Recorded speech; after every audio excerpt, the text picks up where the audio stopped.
ઠાકોર સમાજમાં બંધારણ અને સામાજિક નિયમોને લઈને વિવાદ ઊભો થયો છે। ખાસ કરીને લગ્ન પ્રસંગોમાં ડીજે વગાડવાની પ્રથાને લઈને સમાજના કેટલાક વર્ગોમાં મતભેદ જોવા મળી રહ્યો છે। આ મુદ્દે સમાજમાં ચર્ચા અને ઉહાપોહનું વાતાવરણ થયું છે।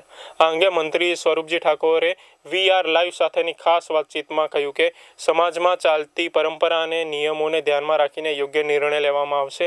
તેમણે કહ્યું કે લગ્ન પ્રસંગોમાં ડીજે વગાડવા અંગે વિવિધ મતભેદો સામે આવ્યા છે અને સમાજના હિતને પ્રાથમિકતા આપીને ચર્ચા કરવામાં આવશે। સ્વરૂપજી ઠાકોરે વધુમાં કહ્યું કે આગામી વર્ષ 2 સમાજની બેઠક બોલાવવામાં આવશે, જેમાં તમામ આગેવાનો અને સમિતિના સભ્યો સાથે ચર્ચા કરીને અંતિમ નિર્ણય લેવામાં આવશે। સમાજના બંધારણ અને પરંપરાગત મૂલ્યોને જાળવી રાખતા સૌને સ્વીકાર્ય હોય તેવો માર્ગ અપનાવવામાં આવશે। તેમણે કહ્યું કે કોઈ પણ નિર્ણય ઉતાવળમાં નહીં લેવાય, પરંતુ ઠાકોર સમાજની સમિતિ દ્વારા વિચાર વિમર્શ બાદ નિયમો અનુસાર અંતિમ નિર્ણય જાહેર કરવામાં આવશે। એક બાજુ સમાજના કડક નિયમો, સમાજનું બંધારણ અને ડીજે વગાડવાનો જે વિષય સામે આવે છે, આ મુદ્દે ચર્ચા કરવા માટે આપણી જોડે મંત્રી શ્રી સ્વરૂપજી ઠાકોર જોડાયા છે। સીધી વાતચીત કરીશું। સ્વરૂપજી, ખાસ રીતે આપણે બંધારણ હમણાં નક્કી કર્યું, તેમાં ડીજે નહીં વગાડવાનો એક વિષય હતો અને જે કુરિવાજો હતા, એટલે કે ખર્ચા ન થાય અને સાદગીપૂર્ણ બધું થાય, ઠાકોર સમાજ આગળ આવે।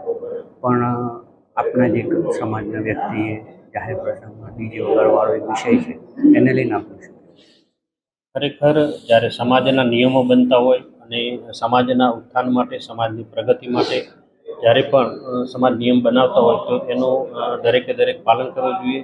જે પણ પાલન ના કરે એમને જોવું જોઈએ કે સમાજ એક ઉત્થાન તરફ, સમાજ એક વિકાસ તરફ, સમાજનો ખોટા ખર્ચાઓ બચાવવા માટે એ કામ કરી રહ્યો છે, તો એનું પાલન કરવું જ જોઈએ। આપણે જ્યારે અભ્યુદય કાર્યક્રમ હતો અલ્પેશ ઠાકોરનો, ત્યાં મને ઠાકોર સમાજના બધા અગ્રણીઓ, રાજકીય વ્યક્તિઓ પણ સ્ટેજ ઉપર હાજર હતા, ત્યારે આપણા જ સમાજના એક કલાકાર વિક્રમ ઠાકોર દ્વારા પણ કહેવામાં આવ્યો હતો અને જે ડીજેવાળા છે એમની પણ એક માંગ હતી કે એમની રોજીરોટી આની ઉપર ચાલતી હોય છે, તો એક આવક બંધ થવાનો, આર્થિક પરિસ્થિતિ સાથે સંકળાયેલો પ્રશ્ન છે, તો એ મુદ્દે આપનું શું કહેવું છે? ખરેખર જે સમાજના નિયમો છે એ નિયમોમાં 12 મહિના થાય એટલે ફરીથી પાછી એની બેઠક મળશે। કાંઈ એમાં સુધારા વધારા કરવા હશે તો 12 મહિના પછી થશે, પણ અત્યારે ક્યાંક વ્યક્તિગત કોઈને નુકસાન થતું હોય તો સમાજ માટે બલિદાન આપી અને સમાજના ઉત્થાન માટે કરવું જોઈએ। પણ પછી જ્યારે આના નિયમોના 12 મહિના પૂરા થશે પછી ફરીથી બેઠક થશે અને બેઠકમાં જે નિયમોનો ફેરફાર કરવાનો થશે સમાજ માટે એ કરવામાં આવશે। સ્વરૂપજી, જે ડીજે વગાડવાનો અત્યારે હાલ જે વિષય સામે આવે છે અને આપણી જે કમિટી છે, બંધારણ છે, તો એના ઉપર કોઈ સૂચના આપવામાં આવશે, કોઈ પગલાં લેવામાં આવશે કે નહીં? કારણ કે હજુ તો જે બી આ જે નિયમ હળવો કરવાની વાત છે એ આપણે કહ્યું એમ વર્ષ પછી એનો અમલ થશે, તો હાલ કોઈ પગલાં લેવાશે કે કેમ? હા, એ સમિતિ જે પણ પગલાં લેવાય સમિતિ નક્કી કરશે। એ સમાજના નિયમોની જે સમિતિ બનાવેલી છે એ સમિતિ નિર્ણય નક્કી કરશે, શું કરવું શું ના કરવું એ લોકો નક્કી કરશે।